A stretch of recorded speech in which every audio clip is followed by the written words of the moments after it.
السلام عليكم.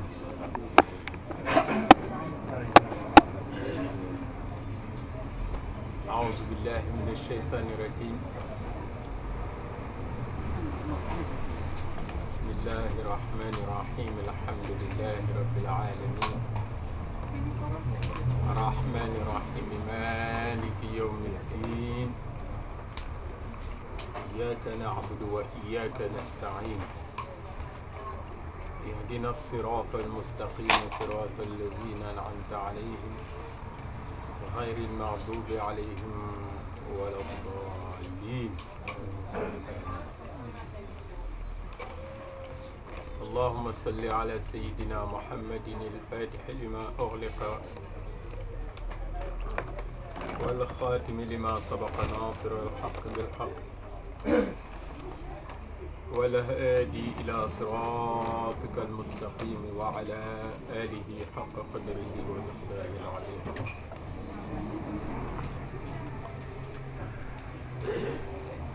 Nous remercions Allah subhanahu wa ta'ala qui nous a permis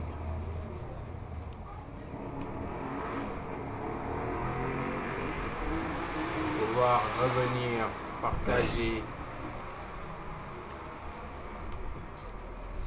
des moments de rappel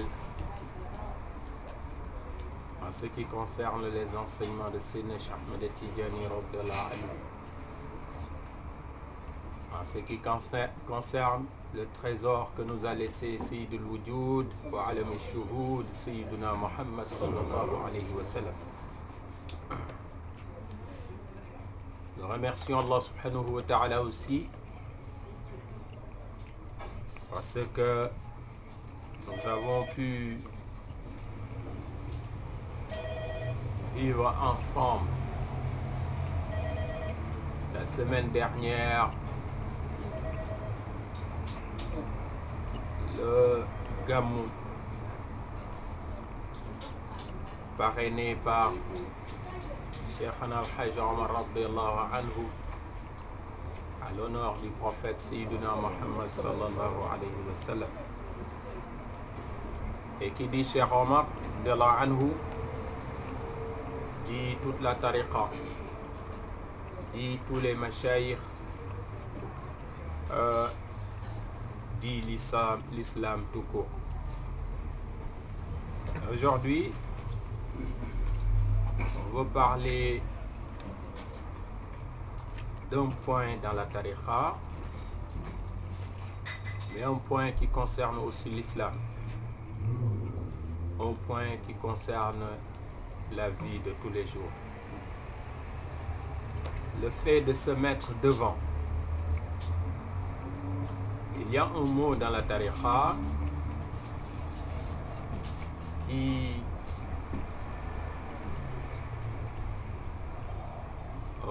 qui s'appelle taqdim.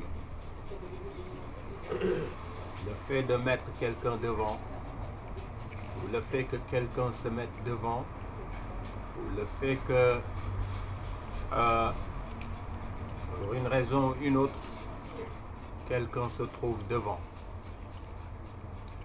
C'est Cheikh radhiyallahu anhu, quand le prophète sallallahu alayhi wa sallam l'a vu, l'a rencontré à l'âge de 46 ans à Abu Samroun, c'est Cheikh radhiyallahu anhu, le prophète sallallahu alayhi wa sallam lui a donné la tariqa. فتح الله بهذا العام فتحا لشيخي الكامل الإمام. Mais Séné Cheikh radhiyallahu anhu lui a dit que ma préoccupation c'est pas d'être devant tout le monde. Mon objectif c'est pas d'être un guide qui a des centaines voire des milliers ou des millions de personnes derrière moi. Ma préoccupation c'est personnel. Parce que je sais que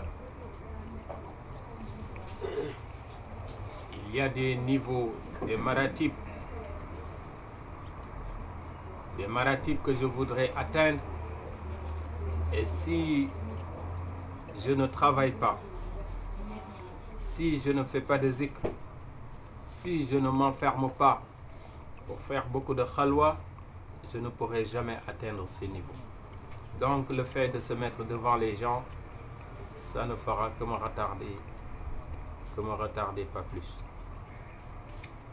Et c'est en ce moment que le prophète sallallahu alayhi wa sallam lui a dit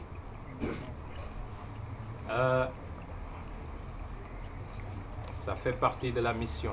Amara Nabi imamana bitanazzuli. Vous le retrouvez dans le Rimah, vous le retrouvez aussi dans les écrits de Sidi Hadji Malik radhiyallahu anhu. Le prophète sallallahu alayhi wa sallam lui a dit, il faut que tu descendes, il faut que tu te mélanges avec les gens, il faut que tu sois au service des gens. Ça ne veut pas dire que tu te mets devant, ça ne veut pas dire que tu vas avoir des centaines, des milliers, des millions de personnes derrière toi, mais tout simplement parce que ta mission passe par là. Les gens, ils ont besoin de toi. Tu as une mission qui permet d'être dans Sirat Mustaqim, d'être sauvé des pièges de Shaitan, d'être sauvé tout simplement Yawm al-Qiyam. C'est pour ça que dans la tariqa, c'est structuré comme, si je peux permettre de dire, dans le milieu militaire. Il y a toujours de l'ordre dans la tariqa. La tariqa, c'est pas du désordre. C'est pas chacun il fait ce qu'il veut, chacun il dit ce qu'il veut. Tout est ordonné et tout passe par les mains de Sayyidina Cheikh Ahmed Tijani radhiyallahu anhu. C'est pour ça que les Mashayikh, j'en avais parlé il y a 2 semaines à Paris, ils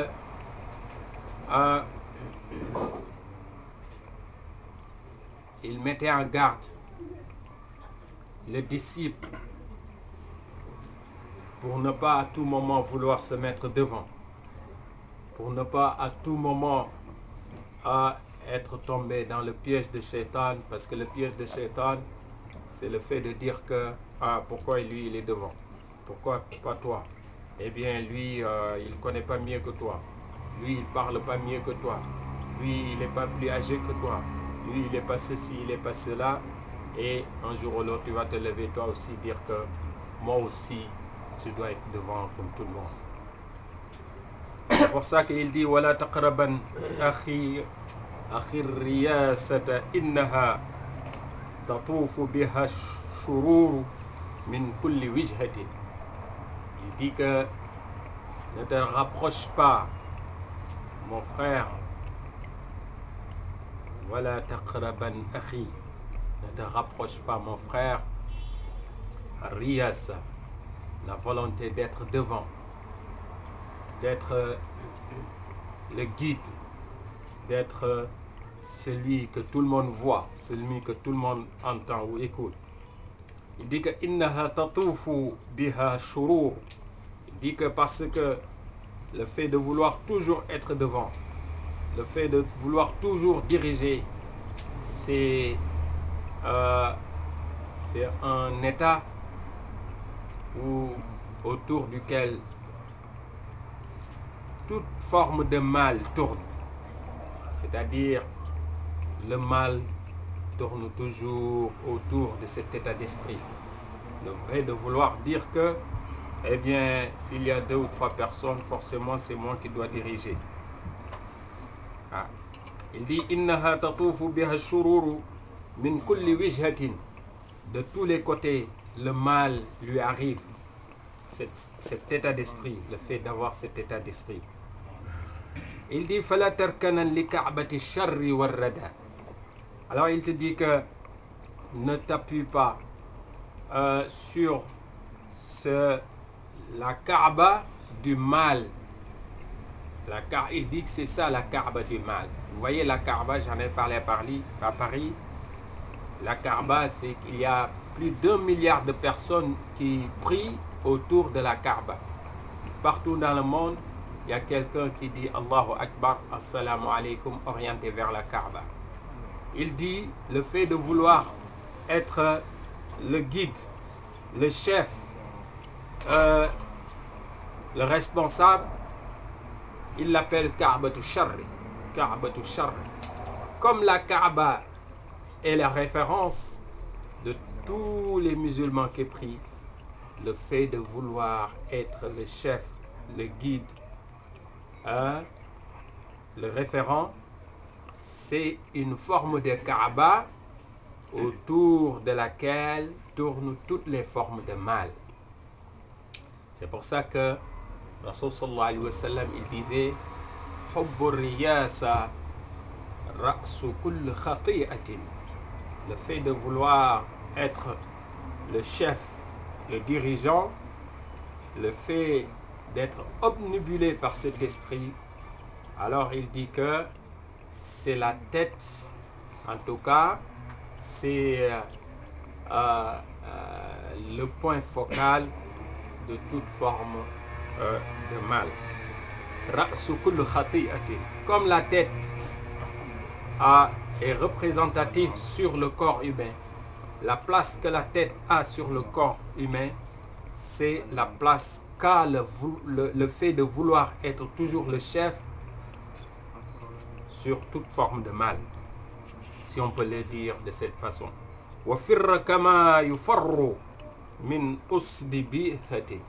Il dit alors, fuis cet état d'esprit. Alors, éloigne-toi de cet état d'esprit comme on s'éloigne d'un lion, comme on s'enfuit quand on entend dire qu'il y a un lion qui est passé par là, un lion qui va venir tout à l'heure, un lion, etc., etc. C'est pour ça que le prophète sallallahu alayhi wa sallam, il mettait en garde contre ceux-là qui sont des responsables dans la Ummah et qui ne respectent pas leur engagement et qui ne se préoccupent pas des problèmes des musulmans. Au contraire, ils sont là, ils ont voulu être là parce que tout simplement ils ont des intérêts personnels ou parce que tout simplement ils veulent être devant. Mais la tariqa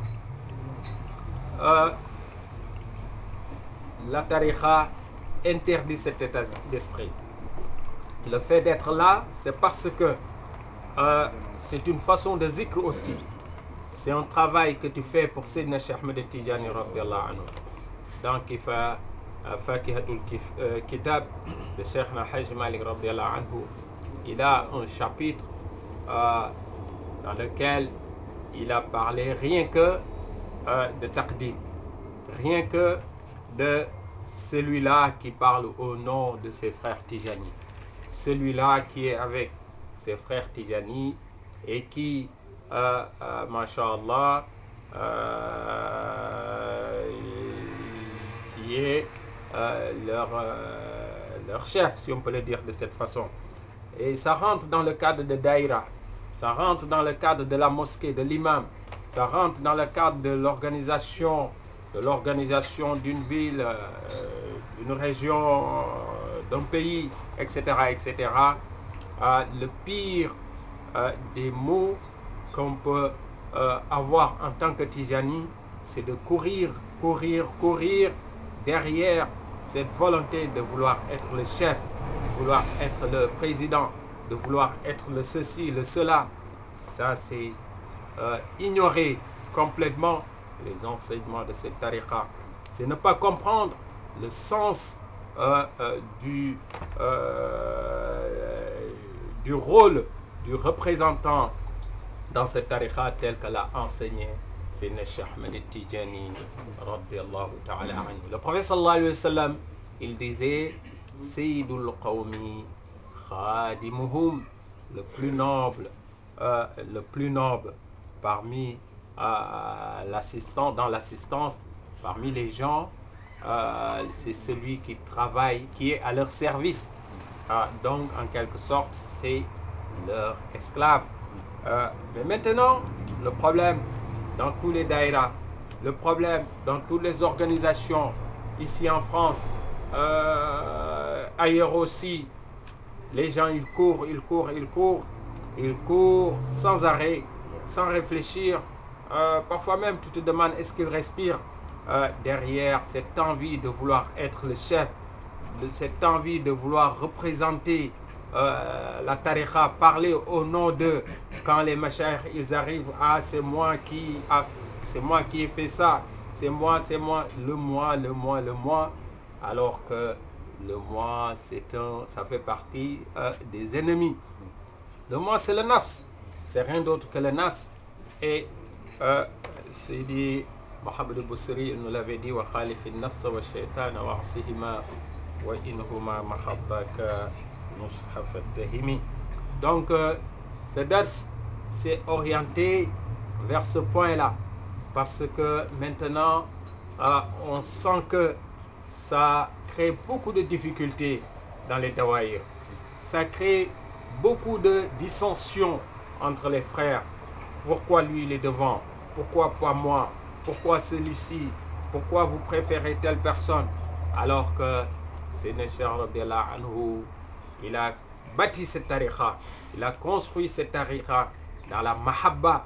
C'est important d'avoir la mahabba à l'endroit de ton frère, parce que ça fait partie des shurut de cette tariqa, des conditions de cette tariqa, et d'éviter d'avoir des problèmes avec tous les êtres. Wala siyama al-ikhwan fi tariqa, surtout avec les frères dans la tariqa.